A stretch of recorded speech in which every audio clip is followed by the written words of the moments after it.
The Heisman finalists are in Joe Burrow, Justin Fields, Jalen Hurts, and Chase Young. And I think this is a great representation. I think those are the four players that, and it's going to be a landslide for Joe Burrow, but I still think you celebrate college football, you get those as many, worthy candidates there as possible. Because it's a celebration here. We know Joe Burrow's winning the Heisman, but this is a way that you get to see Chase Young get interviewed, Justin Fields get a chance, Jalen Hurts gets another curtain call. I think it's great for college football. But, the LSU quarterbacks had incredible numbers and has been big in every game. So this is a mere formality. Defensive players rarely get a fair look. And certainly when you think about, today's day and age, Justin Fields has thrown, I think, one interception this year. It's really, really, really hard for a defensive player to make an impact. I think he has, is that right, McLovin? He's thrown 40 touchdowns and one interception? Yeah. How many picks does Joe Burrow have? Very few. He's right behind him. But you start to look at some of these primary defensive players that have finished in the top five for the Heisman. You can go back to Ted Hendricks, the Mad Stork, in 1968. Mike Reed played for Penn State, drafted by the Bengals, 1969.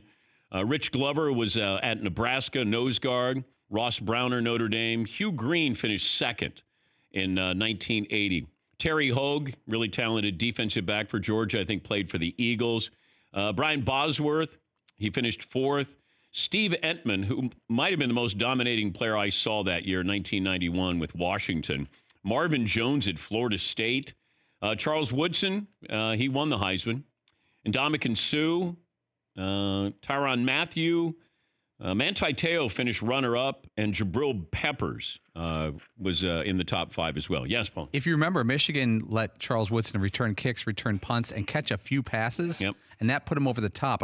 And I know it's very unlikely, but if they would have done that with Chase Young this year, like put him at tight end for a handful of tight goal line plays and got him 2 or 3 touchdowns or something like that, they need a gimmick to put you over the top.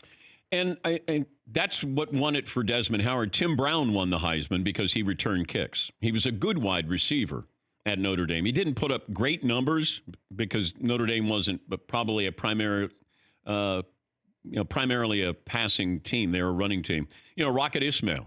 You need to have something that's unique with this. I think LSU has a player next year.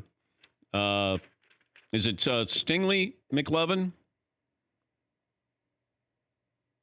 Derek Stingley Jr.? Yeah, the defensive back? Yeah. If I'm now, not that Ed Orgeron is going to go, I want you to win the Heisman. I think if you, now he might be as good as any corner that you have in college football right now as a freshman. Does he return kicks or anything? Well, I would probably put him at wide receiver. I'd have a two-way player. I think he's that talented.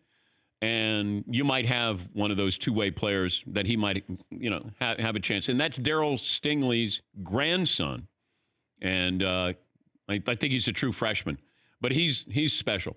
Yes, McLevin. How good are LSU defensive backs? I mean, it's crazy because they have Grant Delpit there, too, and Jamal Adams and Honey Badger. Oh. Yeah, they've had some Patrick Peterson. They've had some wonderful players there. But, this Stingley is a special, special player. And he might have a chance to, play offense and defense.